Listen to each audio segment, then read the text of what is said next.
Friends, ಇದು ಇಡ್ಲಿ ಅಲ್ಲ, ನೀವು ಪುಟ್ಟು ಕೇಳಿರ್ಬೋದು ಕೇರಳದ್ದು. ಇದು ಪಾಪುಟ್ಟು ಅಂತ, ಅಂದರೆ ಇದು ಕೊಡಗಿದ್ದೊಂದು ಟ್ರೆಡಿಷನಲ್ ಡಿಶ್. ತುಂಬಾ ಆರೋಗ್ಯಕರ.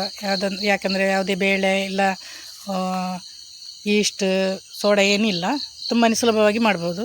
ಹೇಗೆ ಮಾಡೋದು ಅಂತ ನೋಡೋಣ. ನಾನಿಲ್ಲಿ 1 ಕಪ್ಪಷ್ಟು ವೈಟ್ ರೈಸ್ ತೊಗೊಂಡಿದ್ದೇನೆ, ಅಂದರೆ ದೋಸೆ ಅಕ್ಕಿ ಯಾವುದು ಬೇಕಾದರೂ ತೊಗೊಳ್ಬೋದು. ಹಾಗೆ 1 ಕಪ್ಪು ತೆಂಗಿನ ತುರಿ ಕೂಡ ತೊಗೊಂಡಿದ್ದೇನೆ.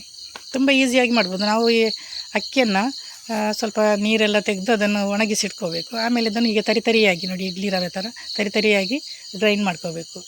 ಜಾಸ್ತಿ ನುಣ್ಣಗೆ ಮಾಡ್ಕೋಬಾರ್ದು. ನುಣ್ಣಗೆ ಮಾಡಿದರೆ ನೀರು ಹಾಕಿದಾಗ ನೀರು ದೋಸೆ ಆಗ್ಬೋದು. ನೋಡಿ ತರಿಯಾಗಿ ಆಗಿದೆ ನಮ್ಮದು. ಆಯ್ತು. ಇವಾಗ ನೋಡಿ ಈ ಥರ ನೋಡೋದಕ್ಕೆ ನಮ್ಮದು ಉಪ್ಪಿಟ್ಟು ರವೆ ಎಲ್ಲ ಇರುತ್ತಲ್ಲ, ಇಡ್ಲಿ ರವೆ, ಉಪ್ಪಿಟ್ಟು ರವೆ, ಅಕ್ಕಿ ತರಿ ಕೂಡ ಸಿಗುತ್ತೆ, ಅದನ್ನೇ ಮಾಡ್ಬೋದು. ಆಮೇಲೆ ನಾನು ಇದಕ್ಕೆ ಹಾಲು ಹಾಕ್ತಾಯಿದ್ದೇನೆ, ತೆಂಗಿನ ಹಾಲು ಹಾಕ್ತಾಯಿದ್ದೇನೆ. ಒಂದು ಕಪ್ಪಿಗೆ 1.5 ಕಪ್ಪಷ್ಟು ನೀರು, ಅದೇ ಕಪ್ಪಲ್ಲಿ. ಅಂದರೆ ನೀವು ನೀರು ಮತ್ತು ಹಾಲು ಒಟ್ಟಿಗೆ ಕೂಡ ಹಾಕ್ಬೋದು, ಪ್ಯಾಕೆಟ್ ಹಾಲು ಕೂಡ ಹಾಕ್ಕೋಬೋದು. ನಾನಿಲ್ಲಿ ಅದಕ್ಕೆ ಸ್ವಲ್ಪ ಉಪ್ಪು ಹಾಕೋದ್ರಿಂದ ಅದಕ್ಕೆ ನಾನು ತೆಂಗಿನ ಹಾಲೇ ಹಾಕೋತಾ ಇದ್ದೇನೆ. ಅದು ತುಂಬ ಟೇಸ್ಟಿಯಾಗಿರುತ್ತೆ. ನೋಡಿ, ನೀವೊಮ್ಮೆ ಮಾಡಿ ನೋಡಿ ಬೇಕಾದರೆ. ನೋಡಿ, ನುಣ್ಣಗೆ ಅದನ್ನು ಪೇಸ್ಟ್ ಮಾಡ್ಕೋಬೇಕು. ಆಮೇಲೆ ಸ್ವಲ್ಪ ನೀರು ಹಾಕಿ ನಾನು 1.5 ಲೋಟದಷ್ಟು ತಗೊಂಡಿದ್ದೇನೆ, ಅಂದರೆ ದಪ್ಪ ಹಾಲೇ ತಗೊಂಡಿರೋದು. ಅಷ್ಟು ಸಾಕಾಗುತ್ತೆ, ಅಂದರೆ 1 ಕಪ್ಪಿಗೆ. ಹಾಲು ತೆಗೆಯೋದೆಲ್ಲ ಗೊತ್ತಿರುತ್ತಲ್ಲ. ತೆಂಗಿನ ತುರಿಯನ್ನು ಸ್ವಲ್ಪ ಗ್ರೈಂಡರಿಗೆ ಹಾಕಿ, ಅಲ್ಲ ಮಿಕ್ಸಿಗೆ ಹಾಕಿ, ಸ್ವಲ್ಪ ನೀರು ಹಾಕಿ ಅದನ್ನು ಹಿಂಡಿದರೆ ಆಯಿತು. ಬಟ್ಟೆ ಇದ್ದರೆ ಒಳ್ಳೆಯದು, ಇಲ್ಲದ್ರೆ ಇದರಲ್ಲಿ ಕೂಡ ಹಾಕ್ಬೋದು, ನಮ್ಮದು ಸಿವರಲ್ಲಿ ಕೂಡ. ನೋಡಿ, ನಾನು 1.5 ಲೋಟದಷ್ಟು ತಗೊಂಡಿದ್ದೇನೆ ತೆಂಗಿನ ಹಾಲು. ಮೊದಲು ಸ್ವಲ್ಪ ಹಾಕಿ ಅದನ್ನು ನಾವು ಮಿಕ್ಸ್ ಮಾಡ್ಕೋಬೇಕು.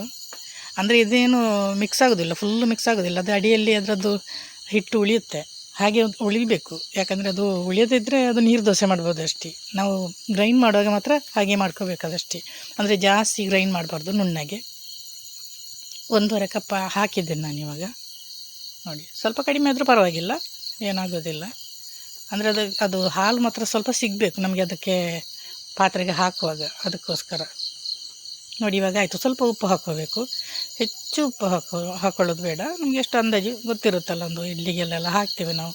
ನೋಡಿ ಈ ಥರ ನೋಡಿ, ಅಡಿಯಲ್ಲಿ ಅದರದ್ದು ಹಿಟ್ಟು ಉಳಿಯುತ್ತೆ. ನೋಡಿ, ಇದನ್ನು ಮಾಡೋದು ಕೂಡ ತುಂಬಾ ಈಸಿ. ಒಂದು 5-10 ನಿಮಿಷದಲ್ಲಿ ಮಾಡ್ಬೋದು ನಾವು, ಅಕ್ಕಿ ತರಿ ಏನಾದರೂ ಇದ್ದರೆ. ನಾನು ಇಡ್ಲಿ ಪಾತ್ರೆಯಲ್ಲೇ ಮಾಡ್ತಾಯಿದ್ದೀನಿ.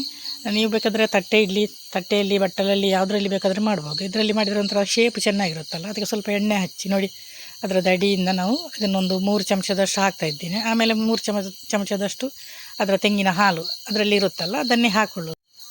ಆಮೇಲೆ ಅದರ ಮೇಲ್ಗಡೆ ಸ್ವಲ್ಪ ತೆಂಗಿನ ತುರಿಯನ್ನು ಉದುರಿಸಿದರೆ ಆಯಿತು. ಅಂದರೆ ಜಾಸ್ತಿ ತೆಂಗಿನ ತುರಿ ಎಲ್ಲ ಹಾಕಬಾರ್ದು, ಸ್ವಲ್ಪ ಮೇಲ್ಗಡೆ ಹಾಕಿದರೆ ಆಯಿತು. ನೋಡಿ, ನಾನು ಎಲ್ಲದಕ್ಕೂ ಹಾಗೆ ಮಾಡ್ತಾಯಿದ್ದೇನೆ. 3 ಚಮಚ, ಆಮೇಲೆ 3 ಚಮಚ ಸ್ವಲ್ಪ ಮೇಲ್ಗಡೆ ತೆಂಗಿನ ತುರಿ ಹಾಕಿದರೆ ಇದರದ್ದು ಟೇಸ್ಟ್ ನೋಡೋದಕ್ಕೆ ನಮಗೆ ಥೇಟ್ ಪುಟ್ಟಿನ ಥರನೇ ಆಗುತ್ತೆ. ನಮಗೆ ಪುಟ್ಟು ತಿಂದಾಗ ಎಷ್ಟು ಹೇಗಾಗುತ್ತೆ ಹಾಗೆ. ಇದಕ್ಕೆ ನಾನ್ ವೆಜ್ ಎಲ್ಲ ತುಂಬ ಒಳ್ಳೆಯದಾಗುತ್ತೆ. ಚಿಕನ್, ಯಾವುದಾದ್ರೂ ಎಗ್ ಏನಾದರೂ. ನಾನಿಲ್ಲಿ ಮಾಡಿದ್ದು ಮಾತ್ರ ಚಟ್ನಿ. ಇದು ನೀವು ಕುಕ್ಕರಲ್ಲಿ ಮಾಡಿದರೆ ಒಂದು 10-15 ನಿಮಿಷದಲ್ಲಿ ಮಾಡ್ಬೋದು. ನಾನಿಲ್ಲಿ ಇಡ್ಲಿ ಪಾತ್ರೆಯಲ್ಲಿ ಮಾಡಿದ್ದು, ಅದರಿಂದ ಸ್ವಲ್ಪ ನೀರೆಲ್ಲ ಕಾಯೋದಕ್ಕಿದೆಯಲ್ಲ, ಸ್ವಲ್ಪ ನೀರು ಕಡಿಮೆ ಹಾಕ್ಕೋಬೋದು. ಒಂದು 20-25 ನಿಮಿಷ ಬೇಕಾಗುತ್ತೆ. ನಾವು ಬೆಂದಿದ ಅಂತ ನೋಡೋದಕ್ಕೆ ಚೂರಿಯಲ್ಲಿ ಇಲ್ಲ ಇದ್ದರೆ ಕಡ್ಡಿಯಲ್ಲಿ ಸ್ವಲ್ಪ ಕುತ್ತಿ ನೋಡಿದರೆ ಆಯಿತು. ಆವಾಗ ಅದು ಹಿಡಿಲಿಲ್ಲ ಅಂದರೆ ಇದು ಬೆಂದಿದೆ. ಇವಾಗ ಇದನ್ನು ತೆಗೆದು ಆಮೇಲೆ ನಾವು ಚೆನ್ನಾಗಿ ಆರಬೇಕು. ಅದು ಬಿಸಿ ಇರುವಾಗ ಅದನ್ನು ತೆಗೆಯೋದಕ್ಕೆ ಹೋದರೆ ಅದು ಕಟ್ಟಾಗ್ಬೋದು. ಅಂದರೆ ಚೆನ್ನಾಗಿ ಆರಿದ ಮೇಲೆ ಅದನ್ನು ತೆಗೆದು ಪ್ಲೇಟಿಗೆ ಹಾಕಿದರೆ ಆಯಿತು. ಹಾಗೆ ಅದಕ್ಕೆ ಒಂದು ಕಾಯಿ ಚಟ್ನಿ ಕೂಡ ಮಾಡಿದ್ದೇನೆ. ಕಾಯಿ ಚಟ್ನಿ ತುಂಬ ಈಸಿ. ಅಂದರೆ ತೆಂಗಿನಕಾಯಿ ಒಂದು ಅರ್ಧ ಹೋಳು ತಗೊಂಡ್ರೆ ಅದಕ್ಕೆ ಒಂದು 3 ಕಾಯಿ ಮೆಣಸು, ಆಮೇಲೆ ಒಂದು ಅರ್ಧ ಹೋಳು ಈರುಳ್ಳಿ, ಸ್ವಲ್ಪ ಉಪ್ಪು ಹಾಕಿ ಅಷ್ಟೇ ಸಾಕು. ಬೇಕಾದರೆ ಒಗ್ಗರಣೆ ಕೊಡ್ಬೋದು, ಇಲ್ಲ ದಪ್ಪಗೆ ಮಾಡ್ಬೋದು. ನೋಡಿ, ನಮ್ಮದಿಲ್ಲಿ ಪಾಪುಟ್ಟು ರೆಡಿ.